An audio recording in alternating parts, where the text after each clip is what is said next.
Motivate دی world کے معزز سامعین السلام علیکم۔ ناظرین محترم، کامیاب لوگ ہمیشہ انتہائی منظم انداز میں وقت گزارتے ہیں۔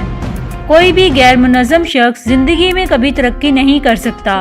انسان جتنا پلاننگ میں اچھا ہوتا ہے اتنا ہی وہ آگے بڑھتا ہے، اور جتنا پلاننگ میں کمزور ہوتا ہے اتنا ہی ناکام رہتا ہے۔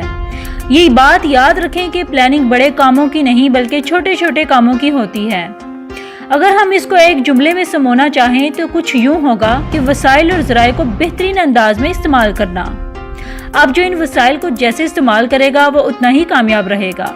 انسان ہی وہ خوش قسمت مخلوق ہے جس کو اللہ تعالیٰ نے نعمتیں عطا کی ہیں، جس کی بدولت وہ اپنے وقت، مطالعہ، معمولات اور معلومات کو منظم کرتا اور کامیابی پاتا ہے۔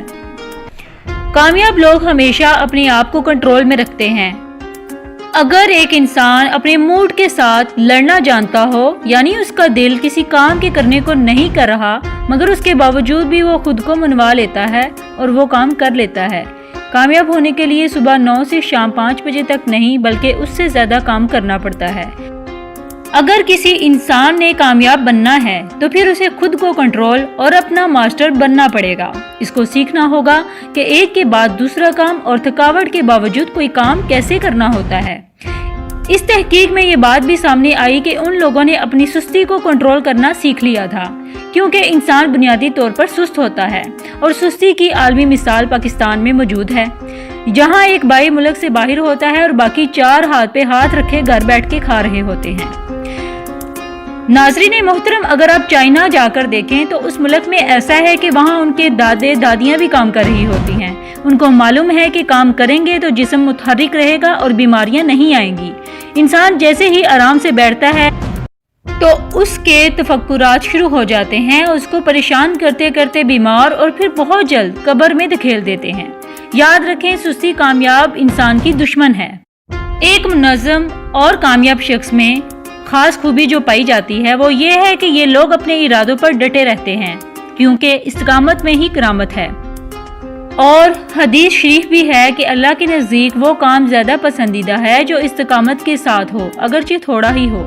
استقامت والے انسان کے ساتھ اللہ کی مدد ہوتی ہے اور یہی مدد اس کو کسی بڑے نتیجے تک پہنچا دیتی ہے۔ ناظرین گرامی، انسان اسی سے مشورہ کرتا ہے جس کو وہ اپنی نظروں میں معتبر سمجھتا ہے۔ دنیا کے سب بڑے لوگوں کے جذبات بہت ہائی ہوتے ہیں۔ نیپولین اپنی کتاب میں کہتا ہے کہ میں نے 2000 سالہ تاریخ کی بڑی شخصیات کے سوانح حیات کو پڑھا اور ایک چیز سب میں مشترک دیکھی کہ جو بھی بڑا انسان بنا ہے اس کے پیچھے کوئی اہم واقعہ تھا۔ اس واقعے کی وجہ سے ان کا دل ٹوٹا، انہوں نے اپنے جذبات کو دوسرا رخ دے دیا اور وہ بڑے انسان بن گئے۔ انسان کے 2 جذبات ایسے ہیں جس میں تباہ کرنے اور بنانے کی مکمل صلاحیت موجود ہے، ایک غصہ اور دوسری محبت۔ واصف علی واصف کہتے ہیں کہ چھوٹے انسان کا غم اسے کھا جاتا ہے اور بڑے انسان کا غم اسے بنا دیتا ہے۔